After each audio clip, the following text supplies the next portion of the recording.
हमारे साथ जुड़ चुके हैं दिग्विजय सिंह। बिहार विधानसभा चुनाव की बात की जाए, जिस तरीके से बिहार में जो चुनावी माहौल है वो गर्म हो चुका है। आप ये भी कह सकते हैं चाय की जो केतली है राजनीति की, वो काफी गर्म हो गई है। बिहार में चिराग पासवान आरा में जिस तरीके से विशाल जनसभा करते हैं, विशाल रैली करते हैं, और उस रैली में चिराग पासवान का कहना है सीधा सीधा कि हम 243 सीटों पर चुनाव लड़ेंगे।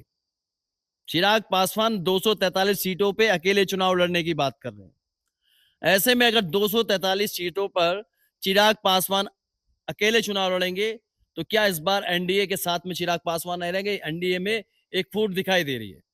चिराग पासवान एनडीए से 40 सीटें मांग रहे थे, लेकिन 40 सीटें बीजेपी की तरफ से उनको दी जा रही है, नहीं दी जा रही। उसके बाद से ये जो है आरा में उनका ऐलान है, सीधा सीधा चिराग पासवान खुद कह रहे हैं, आपने देखा होगा।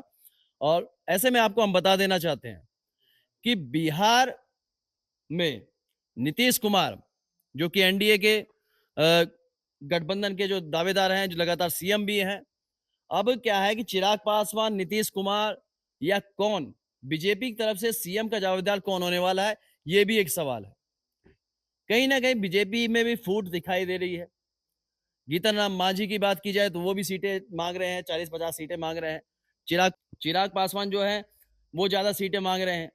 ऐसे में जैसे जब ये चिराग पासवान ऐलान कर देते, कहीं ना कहीं ये दिखाई दे रहा है कि इस बार जो है बिहार में जो है कुछ अलग होने वाला है। क्योंकि 243 सीट का मतलब यह है कि चिराग पासवान कहीं ना कहीं ये सोच रहे हैं कि ज्यादा से ज्यादा सीटें हम जीतें, और ज्यादा से सीटें जीतने के बाद में हम अपनी अ, दावेदारी को मजबूत करें, और कहीं ना कहीं सीएम का जो फेस है, चिराग पासवान की जो पार्टी है उसको उनको सीएम सीएम का फेस मान रही है। और चिराग पासवान भी दिखाई दे रहे हैं कि आपने देखा होगा चिराग पासवान ने जब उस रैली में मौजूद थे, चिराग पासवान ने क्या कहा था कि मैं चुनाव बिहारियों के लड़ रहा हूं। क्या चिराग पासवान इस बार सीएम के दावेदार हो सकते हैं? नहीं, बिल्कुल। अगर जैसे 243 सीटें पे अगर वो चुनाव लड़ रहे हैं और उसके बाद में जीतने के बाद में वो एनडीए के साथ में मिल रहे हैं, अगर 243 पे लड़ रहे हैं, कहीं 50 सीटें उन्होंने जीत ली, अगर वो 50 सीट जीत लेते हैं तो दावेदारी तो उनकी मजबूत हो ही जाएगी। तो कहीं ना कहीं जो उनकी पार्टी का सोचना है, उनके समर्थकों का सोचना है, उनके समर्थकों का भी ये कहना है कि सीएम फेस के दावेदार जो है चिराग पासवान इस बार है। लेकिन अगर चिराग पासवान दावेदार है तो क्या नीतीश कुमार को इस बार सीएम नहीं बनाएगी एनडीए? क्योंकि नीतीश कुमार भी लगातार दावेदारी कर रहे हैं, 100 से ज्यादा सीटें मांग रहे हैं कि 100 से ज्यादा सीटें रहेंगी तो ज्यादा ज्यादा सीटों को हम चुनाव जीत के आएंगे, तो हमारी दावेदारी मजबूत रहेगी, तो सीएम फेस जो है फिर नीतीश कुमार बन जाएंगे। लेकिन कहीं ना कहीं अगर चिराग पासवान ज्यादा सीटें मांग रहे हैं तो ये एक अंदर ही अंदर एनडीए में कुछ फूट नजर आ रही है। जैसे मांझी भी आप देख रहे हैं कि 30-40 सीटें मांग रहे थे, हाँ। और बीजेपी भी जो है वो सोच रही कि ज्यादा से ज्यादा सीटें न दे, क्योंकि ज्यादा सीटें देंगी तो दावेदारी और लोगों की मजबूत होती चली जाएगी, और कहीं ना कहीं सीएम फेस के लिए भी लड़ाई रहेगी। लेकिन लड़ाई अभी क्या है, आप महागठबंधन की तरफ जाएंगे, नीतीश कुमार, मुकेश सहनी, उनके भी जितने गठबंधन है वो भी सीटों के लिए रस्साकसी कर रहे हैं। इधर चिराग पासवान और बीजेपी के जितने गठबंधन दल है, एनडीए के जितने गठबंधन दल है, वो भी सीटों के लिए है खींचनतानी एक तरीके से आप कह सकते हैं कर रहे हैं। और बिहार में जो चुनाव, अगली बार का जो चुनाव रहा था वो भी काफी टफ चुनाव रहा था। ऐसा नहीं था कि बहुत आसान चुनाव रहा है, गठबंधन के लिए रहा हो या एनडीए के लिए रहा हो। इस बार भी आप देखेंगे सेम वैसे ही है। तेजस्वी की बात की जाए, महागठबंधन की बात की जाए, तेजस्वी यादव एक सिंगल फेस दिखाई दे रहे हैं सीएम के दावेदार के।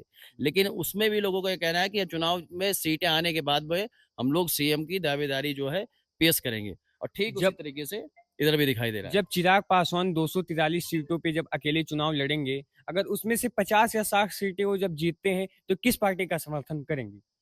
चिराग पासवान की अगर बात की जाए, 50-60 अगर जीतते हैं तो सीधा सीधा पहली चीज तो वो अपनी पार्टी के लिए काम कर रहे हैं, अपने लिए काम कर रहे हैं, तो वो अपना सीएम फेस चाहेंगे, सीएम फेस वो बने। तो ऐसे में पहले तो वो देखेंगे कि कौन उनको ज्यादा बेनिफिट दे रहा है, क्या एनडीए दे रहा है कि तेजस्वी यादव का महागठबंधन दे रहा है।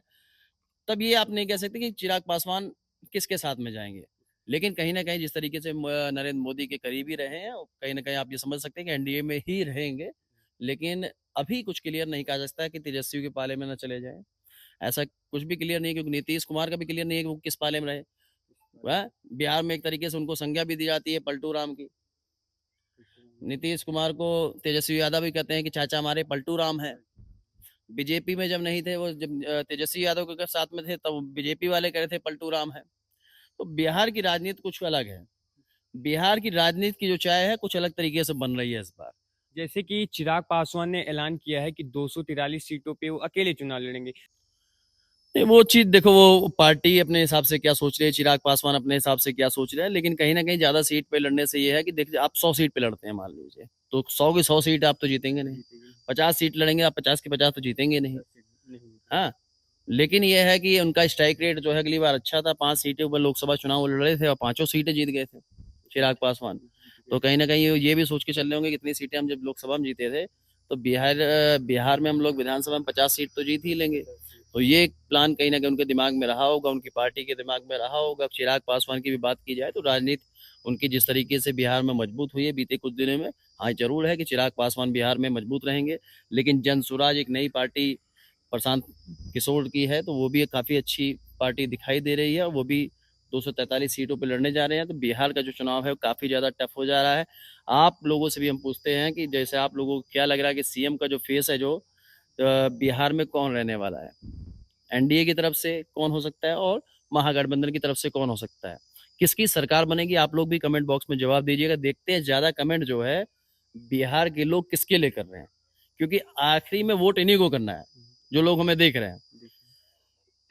तो ये लोग किसको वोट करते हैं, किसको मजबूत बनाते हैं, चाहे वो नीतीश कुमार हो, चाहे चिराग पासवान हो, चाहे आप देखेंगे इधर से तेजस्वी यादव हो, चाहे मुकेश सहानी हो, चाहे उपेंद्र कुशवाहा हो। बिहार की राजनीति इस बार काफी ज्यादा अलग रहने वाली है। आपने पीछे दिन में देखा होगा तेज प्रताप का भी एक पोस्ट हो गया था। उनका ये कहना था कि भाई ये तो हमारा हैक कर लिया गया था, हमारी आईडी को हैक करा गया था। उसके बाद बिहार में अलग तरीके से राजनीति शुरू हो गई। लगातार जो है दावेदारी मजबूत है। चिराग पासवान एक बड़ा रैली कर रहे हैं, उधर आप देख रहे हैं नीतीश कुमार बड़ी रैली कर रहे हैं। कहीं ना कहीं ये रैली ताकत दिखाने के लिए कि हमको ज़्यादा से ज़्यादा सीटें दी जाए, ज़्यादा हम मजबूत हैं, तो इसलिए भी हो सकती हैं।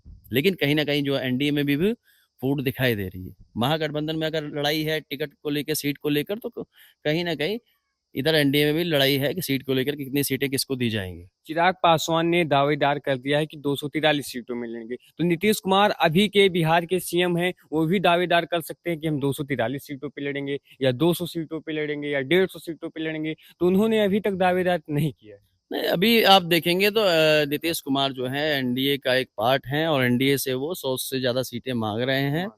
और अभी अलग से चुनाव लड़ने की कोई दावेदारी उन्होंने की नहीं है। लेकिन ऐसा नहीं है कि अगर चिराग पासवान कर सकते हैं तो नीतीश कुमार कहीं किसी से कमजोर है। अभी तक नीतीश कुमार की ऐसी किस्मत रही है या समीकरण रहा है कि सीएम वही बनते हैं चाहे सरकार सरकार जिसकी बनती हो। तो नीतीश कुमार भी अलग दावेदारी कर सकते हैं। बिहार में आप देख रहे हैं कि चुनाव जो है एकदम बट गया है। आप एक तरीके से कहते हैं बंडर बाट, सीटों को लेकर बंडर बात होने वाला है वहां पर कि कौन सीट कितनी सीटें लेके जाएगा, कौन कितनी सीटों पे लड़ेगा। कुछ ही समय में जो सीटों का भी जो गठबंधन है उसमें क्लियर हो जाने वाला है कि कितनी सीटें किसके पास में रहने वाले, कितनी सीटें पे कौन चुनाव लड़ेगा। बहुत ही जल्दी ये भी क्लियर हो जाने वाला है। तो आप लोग कमेंट बॉक्स में अपनी राय को जरूर देते रहिए। आपके हिसाब से जो है अगला बिहार का मुख्यमंत्री कौन बनेगा, कमेंट जरूर करिएगा। बिहार में सरकार किसकी बनेगी वो लोग कमेंट जरूर करिएगा। और बिहार की लगातार खबरें आपको हमारे चैनल पे मिलती रहती है, तो तमाम और भी वीडियो जो है हमारे चैनल पर जाकर आप देख सकते हैं। धन्यवाद।